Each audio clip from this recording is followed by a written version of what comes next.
मार्केटों की जीनत बने दीदा जेब जूतों के साथ तिल्ले, नक्शी, कुंदन और कढ़ाई से मुज़य्यन रंगारंग खुस्से खरीदारों की तवज्जो का मरकज बने हुए हैं। ईद की शॉपिंग करने वाली खवातीन के ज़हन पर तो एक ही धुन सवार है कि कपड़ों की खरीदारी के बाद मैचिंग जूतों का इंतखाब कैसे किया जाए।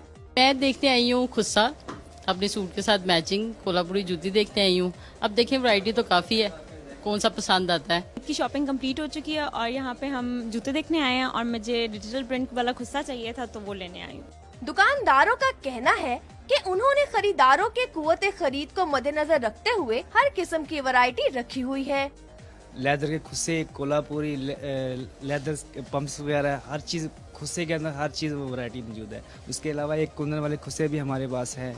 खवातीन मैचिंग जूतों पर किसी किस्म का समझौता नहीं करती, इसीलिए सिन्फे नाजुक की एक बड़ी तादाद बाजारों में जूतों की खरीदारी में मसरूफ दिखाई देती है। कैमरामैन जिशान हैदर के साथ किंजा मलिक, डॉन न्यूज़, लाहौर।